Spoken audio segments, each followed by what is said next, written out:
Hello दोस्तों, आज आप लोगों को हम फेन प्लावन विधि पढ़ाएंगे जो कभी कभी 5 नंबर में 10th के एग्जाम में पूछ लिया जाता है।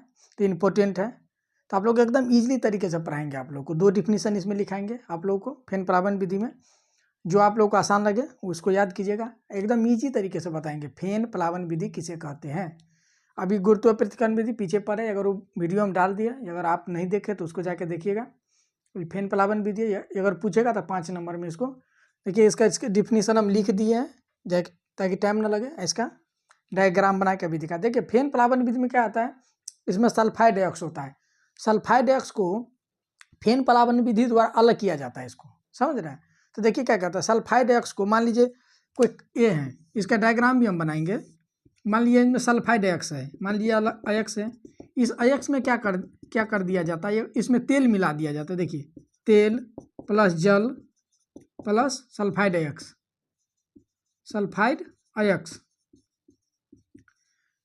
मान लीजिए कंटेनर आता है, उसमें तेल सल्फाइड अयक्स के चूर्ण और जल मिला दिया जाता है।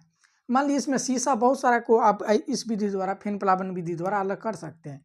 उसके बाद एक पाइप होता है दोस्तों। देखिए ये पाइप हुआ, मान लीजिए तो तेल सल्फाइड अयक्स और पानी के जल को घोल को मिला दिया जाता है। एक पाइप के द्वारा मान लीजिए हवा दिया जाता है उसमें। मान लीजिए हवा दिए, जैसे ऐसे हम हवा दे देंगे, मान लीजिए तो हवा देंगे ना, तो हवा देंगे तो उसमें बुलबुला आएगा, झाग छोड़ेगा। मान लीजिए आप कपड़ा धोते हैं तो देखते हैं ना झाग छोड़ता है, तो झाग छोड़ेगा ना, तो जो सल्फाइड डाइऑक्स रहेगा ना दोस्तों वो ऊपर आ जाएगा, झाग के साथ ऊपर आ जाएगा, सल्फाइड डाइऑक्स ऊपर आ जाएगा। और जो कचरा रहेगा, मान लीजिए मैला रहेगा, सल्फाइड डाइऑक्स के साथ जो अशुद्धियाँ रहेगी वो नीचे बैठ जाएगा। अभी हम डायग्राम बना के आपको एकदम बिल्कुल समझाएंगे, क्लियरनेस पर भी हम बता दे रहे हैं। समझ गए। सल्फाइड डाइऑक्स में सल्फाइड डाइऑक्स का चूर्ण रहेगा, जल रहेगा और तेल रहेगा, चीड़ का तेल रहेगा, कोई भी तेल रहेगा। इस तीनों को मिलाने के बाद एक पाइप के द्वारा उसमें हवा दिया जाता है। जब हवा उसमें दीजिएगा ना तो झाग बनेगा। तो जो झाग रहेगा ना, झाग के साथ साथ सल्फाइड डाइऑक्स ऊपर आ जाएगा झाग में। और जब उस झाग को आप एकत्रित करके सुखाइएगा ना, तो एक परत, पतली सी परत के रूप में सल्फाइड डाइऑक्स प्राप्त होगा। और जो मान लीजिए, देखिए आप पहले यह समझिए कि कपड़ा धोते हैं तो आप पानी लेते हैं, सर्फ लेते हैं, फिर आप घोल देते हैं। अगर आप नहीं भी घोलिएगा, इस पाइप से भी हवा दीजिएगा ना तो झाग बन जाएगा। झाग बनेगा तो क्या होता है, जो अशुद्धियाँ रहती है कपड़ा में, जो मैला रहता है नीचे बैठ जाता है, और झाग के साथ भी कुछ अशुद्धियाँ ऊपर आएगी। तो यही एग्जाम्पल है कि जो सल्फाइड डाइऑक्स रहेगा उसके साथ जो उसकी अशुद्धियाँ रहेगी, फेन, झाग, तो झाग के साथ ना सल्फाइड डाइऑक्स ऊपर आ जाएगा। जब ऊपर आएगा ना तो उसको छान लिया जाता है, जितना भी झाग रहता है उसको सुखा लिया जाता है। जब उसको सुखाइएगा ना, उसको मान लीजिए हवा लगेगा तो सूख जाएगा, झाग तो ऐसे ही खत्म हो जाता है। तो झाग में रहता है मिला हुआ, तो पतला सा परत बन जाता है। समझ गया। जो अशुद्धियाँ रहेगी उसके साथ वो नीचे बैठ जाता है। यहाँ पे ये ले लीजिए, देखिए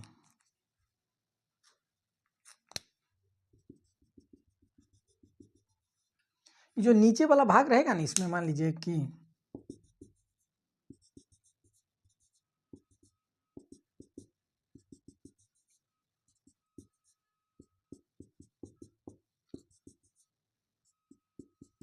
इसमें दोस्तों अशुद्धियाँ रहेगी।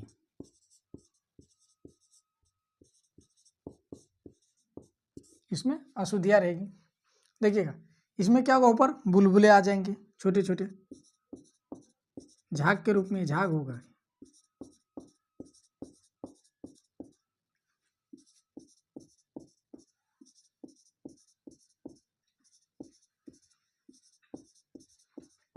देख रहे हैं, झाग के रूप में ना ये बुलबुले आ जाएंगे।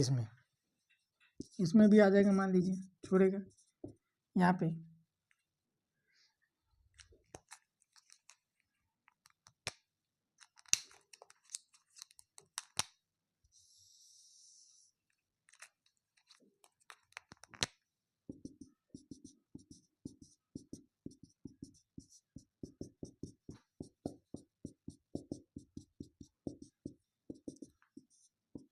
आपको एग्जाम में डायग्राम बनाना ही बनाना है। देखिए उसके बाद इसमें हम क्या मिलाएंगे, इसमें सल्फाइड अयक्स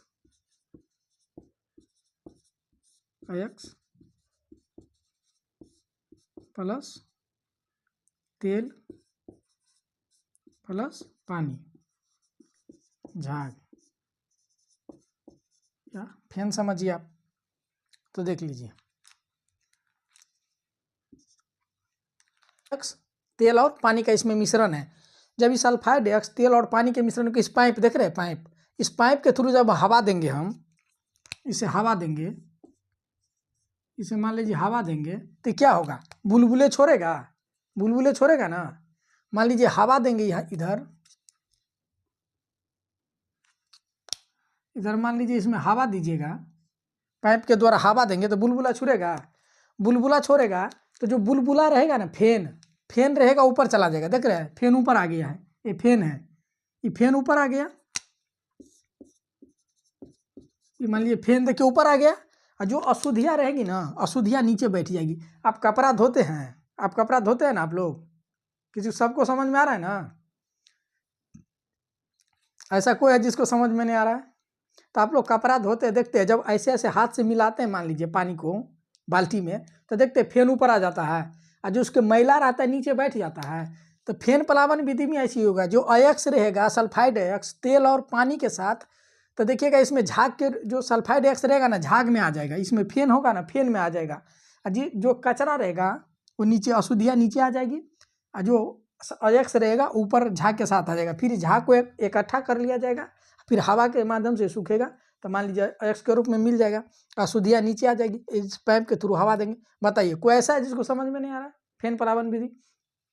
थोड़ा सा एग्जाम्पल करके इसको हम बता रहे हैं, देखो देखिए आप लोग, इसका थोड़ा हम एग्जाम्पल करके बता। अयस्क को उसके अशुद्धियों से अलग करने के लिए पानी में तेल और वायु की बुलबुले, हम क्या वहाँ बताए थे, पानी, तेल और बुलबुले की सहायता से अयस्क के कणों को झाग के रूप में ऊपर तैरा कर निकाल लिया जाता है। और जो अयस्क रहेगा ना दोस्तों, उसको झाग के रूप में ऊपर तैरा कर निकाल लिया जाएगा। देख रहे हैं झाग के रूप में तैरा कर अयस्क को निकाल लेंगे हम, निकाल लिया जाता है, और अशुद्धियाँ नीचे रह जाती हैं।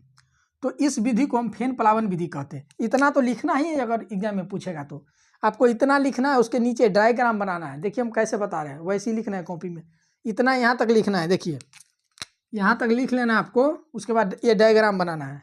डायग्राम में जो जो मैं लिखा हूँ ना, वो आपको लिखना है बिल्कुल एट ए डीज, इसको लिखना है। उसके नीचे ये लिखना है जो मैं अभी बता रहा हूँ, उसके नीचे ये लिखना है। यह विधि विशेष रूप से सल्फाइड अयस्कों के सांद्रण के लिए प्रयोग की जाती है। यह विधि विशेष रूप से सल्फाइड अयस्क और चीज़ के लिए भी उपयोग की जाती है, लेकिन विशेष रूप से सल्फाइड अयस्कों के लिए ही प्रयोग की जाती है। देखिए इसका दूसरा देखिएगा क्या है डिफिनीसन, इसका सल्फाइड अयस्क का दूसरा डिफिनीसन है। अगर आपको ये नहीं याद होता है तो इसको भी याद रख कर सकते हैं आप, इसको भी लिख सकते हैं, ये आसान है। देखिए झाग द्वारा सल्फाइड अयस्क को अशुद्धियों से अलग करने की विधि को फेन प्लावन विधि कहते हैं। झाग द्वारा, देखिए एक छोटा डिफिनीसन भी एक लिख दिया नीचे, झाग द्वारा सल्फाइड अयस्क को अशुद्धियों से अलग करने की विधि को फेन प्लावन विधि कहते हैं। दिख रहा है आप लोगों को, दिख रहा है? देखिए सल्फाइड अयस्क ऐसा ही होता है। मान लीजिए इसको पिसा हुआ अभी हम अति किया है, पिसा हुआ है सल्फाइड अयस्क, मेरे पास नहीं मौजूद है लेकिन आपको हम दिखा। देखिए ऐसा होता है सल्फाइड अयस्क, पिसा हुआ है। जब इस सल्फाइड अयस्क में ना, ये पिसा हुआ है, इसमें जब हम पानी और तेल मिलाएंगे वायु के एक पाइप के द्वारा, मान लीजिए देखिए पाइप है, इसमें एक मिलाएंगे सल्फाइड अयस्क में पानी और तेल मिला के, इस पाइप द्वारा हम हवा देंगे ना, जब हवा देंगे तो बुलबुला छोड़ेगी, बुलबुला फेन आएगा ना, जब फेन आएगा तो जो अवशिष्ट पदार्थ रहेगा, अशुद्धियाँ रहेगी, नीचे बैठ जाएगा। देखिए अशुद्धियाँ नीचे बैठ रहा है, और जो मान लीजिए सल्फाइड अयस्क रहेगा ऊपर आ जाएगा फेन के साथ, उसको छान लिया जाता है। समझ रहे हैं? फेन के साथ छान लिया जाता है। समझ में आया? तो देखिए आप लोग, हम सल्फाइड अयस्क तो नहीं है, लेकिन हम, मेरे पास देखिए शैम्पू है, देखिए शैम्पू है ना, हम उसी का थोड़ा करके दिखाते हैं। देखिए तेल है मेरे पास, शैम्पू है, तेल है, और पानी है। तो इसी में हम आपको, देखिए पाइप है, उसके थ्रू हम थोड़ा सा प्रैक्टिकल, जब सल्फाइड अयस्क रहेगा मेरे पास तब आपको हम वो करके भी दिखाएंगे। तो देखिए हम शैम्पू डाल दिए इसमें थोड़ा सा, देखिए सल्फाइड अयस्क के जगह पे यहीं डाल दिए, थोड़ा सा देख लीजिए आप लोग। तो डाल दिए हम इसमें शैम्पू, देखिए तेल डाल रहे हैं, तेल डाल रहे हैं इसमें। देखिए देखिए तेल डाल रहे, दिख रहा है आप लोग को? देखिए तेल है सरसों का, देखिए तेल डाल दिए, चीर का तेल है, कोई भी तेल डाल सकते हैं आप। तेल डाल दिए। देखिए इसे पाइप से हम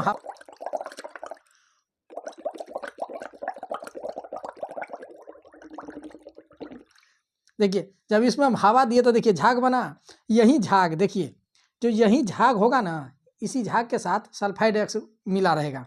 देखिएगा जब ये झाग में सल्फाइड एक्स मिला रहेगा, जब ये सूख जाएगा, मान लीजिए जब ये सूख जाएगा तो इसी से सल्फाइड एक्स एकत्रित कर लिया जाएगा। और देखिएगा जो अशुद्धियाँ रहेगी ना, तो देखिए अब देखिए इसमें जो अशुद्धियाँ रहेगी ना, इस पानी के नीचे बैठ जाएगा, इसमें सल्फाइड एक्स आ जाएगा, जो अशुद्धियाँ रहेगी ना नीचे बैठ जाएगा। तो समझ गए आप लोग, यही से सेम विधि होता है इसमें। समझ गए आप लोग। प्रैक्टिकल देखे, पानी भरा हुआ था और देखिए इसमें हम तेल मिलाए, आप लोग के सामने देखे प्रैक्टिकल करके, अभी तेल मिलाए इसमें, पानी में इसमें तेल मिलाए और शैम्पू डाल लेते हैं, फिर उसको हवा डाल लेते हैं ऐसे। देखिए इसमें जब हम हवा डाले तो देखिए झाग आ गया था, ये झाग आ गया था। जब इस पर झाग आ गया ना, तो इसी झाग में सल्फाइड एक्स आएगा और देखिए इसमें अशुद्धियाँ बैठ जाएगी, फिर जो नीचे ना अशुद्धियाँ बैठ जाएगी। जो आपको हम एग्जाम्पल यहाँ बताए ना, देखिए झाग ऊपर आ गया था, जैसे इसमें अभी हम बताए हवा देंगे तो देखिए हवा दे रहा है, झाग ऊपर आ गया, अशुद्धियाँ नीचे बैठ गई। देखिए इसमें सल्फाइड एक्स, तेल और पानी, तो देखिएगा इस पानी में हम शैम्पू डाले थे सल्फाइड एक्स के जगह, और तेल और पानी है, समझ गए। इसमें हवा डाले इस पाइप के द्वारा, तो समझ गए। तो आप लोग जब एग्जाम में पूछेगा ना, तो आप लोग इतना आप लोग को पहले डिफिनीशन लिखना है, फिर इसको बनाना है और फिर ये लिखना है, ये सेकेंड डिफिनीशन है। समझ में आ गया। शीशा सल्फाइड का मुख्य अयस्क होता है, मुख्य अयस्क होता है। आप लोग को देखिए यहाँ तक आप लोग को लिखना है परिभाषा, उसके बाद डायग्राम बनाना है आप लोग को, उसके बाद ही लिखना है। ये भी परिभाषा ही है इसका, देखिएगा नीचे वाला जो आप लोग को हम बताए हैं। समझ गए। तो आज के लिए इतना ही। अगर वीडियो आप लोग को अच्छा लगता है तो लाइक, कमेंट और सब्सक्राइब कीजिए, दोस्तों में शेयर कीजिए। और जो इम्पोर्टेंट क्वेश्चन होगा ना, जो 5-6 सब्जेक्ट का, 10th का, 12th का, सारा लेके आएंगे। आप लोग कमेंट तो सही कीजिए। तो आज के लिए इतना ही, थैंक यू।